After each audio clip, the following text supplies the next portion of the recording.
안녕하세요. 공인중개사가 알려주는 불이익 탈출 방법의 공부방입니다. 오늘은 한국과 일본의 부동산 차이에 대해 영상을 만들어 봤습니다. 한국과 일본은 가깝지만 어찌 보면 먼 나라입니다. 내 집 마련이라는 목표를 가질 만큼 한국에서는 집을 소유한다는 의미가 상당히 크지만 일본은 생각보다 자신의 집보다는 야증의 임대차 시장이 발달해 있습니다. 오늘은 어려운 영상이 아닌 일본의 집은 보통 어떤 형태인지에 대해 한번 알아보도록 하죠. 오늘도 시간이 없으신 분들을 위해 영상의 결론 및 정리입니다. 첫 번째, 일본은 임대차 시장이 발달하였지만 한국보다 높은 주택 보유율을 가지고 있습니다. 두 번째, 한국은 방 3개, 화장실 2개 이렇게 나누지만 일본은 리빙룸, 다이닝룸, 키친으로 1LDK, 2LDK 이런 식으로 표기합니다. 세 번째, 한국은 20평 이상의 중형에서 대형 평수를 선호하지만 일본은 20평 이하의 소형 평수를 희망하는 경우가 많은 편입니다.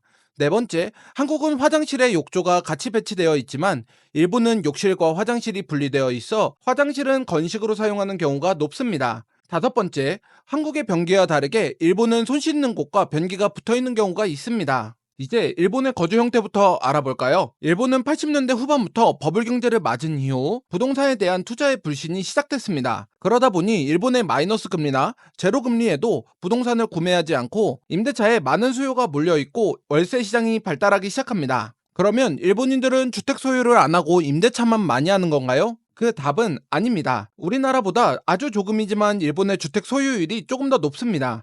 하지만 주택을 소유한다고 해도 결국 오래된 주택을 소유하고 있는 경우가 많으며 대한민국처럼 신축, 구축 나누지 않고 매수하는 것과 달리 신축 위주의 매수가 많은 편입니다. 그러면 일본과 한국의 주거용 부동산에 대한 표현도 알아보도록 하죠. 한국의 경우 여러분도 잘 아시다시피 방 3개, 화장실 하나 아니면 방 3개, 화장실 2개 이런 식으로 방과 화장실을 기준으로 얘기합니다. 평균적으로 3인의 거주는 25평 이상을 선호하며 4인 이상은 보통 34평 이상을 선호합니다. 그러면 일본의 표현 방법도 알아보겠습니다. 일본은 3가지로 구분하지만 하나의 공간으로 봅니다. 1LDK, 2LDK, 3LDK 이렇게 구분되며 여기서 LDK는 L은 리빙룸, 우리나라에서 말하는 방을 얘기합니다. D는 다이닝룸, 우리나라에서 가장 비슷한 개념은 거실입니다. K는 키친으로 우리나라에서 얘기하는 주방입니다. 여기서 일본은 다이닝룸과 키친은 기본적으로 한 개씩 있다고 생각하시면 됩니다. 그러면 나누는 구조는 리빙룸, 즉 방의 개수로 나누게 되며 2인 거주의 경우에는 1LDK를 선호하는 경우가 많고 3인은 2LDK, 4인은 3LDK 이런 식으로 선호하는 구조가 리빙룸을 기준으로 바뀌게 됩니다. 그러면 여기서 두 나라의 선호 평수도 한번 알아볼까요?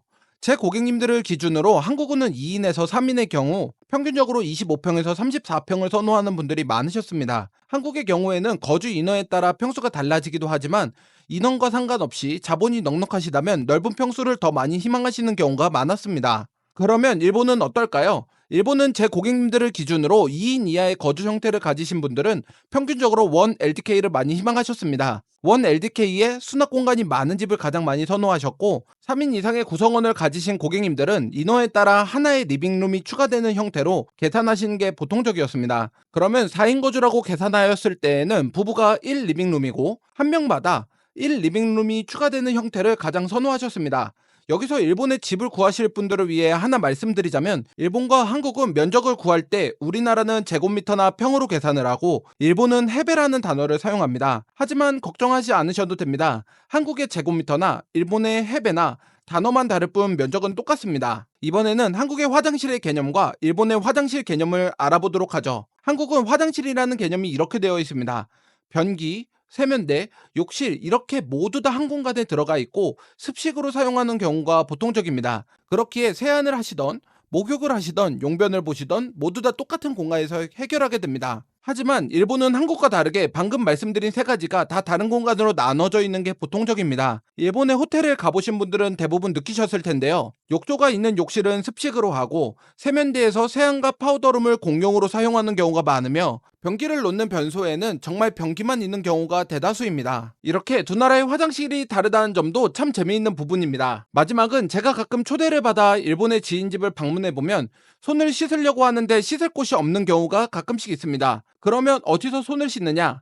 이렇게 사진처럼 변기와 손을 씻는 게 같이 있는 경우가 종종 있습니다. 일본에서 이것을 워슈레터라고 합니다. 세면대가 변기 위에 위치해 있고 먼저 손을 씻은 물이 용수통으로 내려가고 그 물이 다시 변기를 내리는 물로 활용하게 됩니다. 이 외에도 일본의 변기에는 대다수 비데가 설치되어 있다는 점도 한국과는 조금 다른 점인 것 같습니다. 이렇게 이번 영상은 한국 주택과 일본 주택의 차이점을 알아봤습니다. 참 가깝지만 많은 부분이 다르다는 점도 알려드렸는데요. 일본은 임대차 시장이 발달하였지만 생각보다 높은 주택 보유율을 가지고 있다는 점도, 집에 대한 설명을 할 때의 차이점도, 일본의 화장실은 한국의 화장실과 다르다는 점도 참 재미있는 것 같습니다. 매일 딱딱한 부동산이나 경제 이야기 말고도 재밌는 부동산 얘기도 종종 말씀드리고 싶습니다. 그럼 이번 영상도 유익하셨다면 구독, 좋아요, 알림 설정 부탁드립니다. 그럼 다음 영상에서 뵙겠습니다.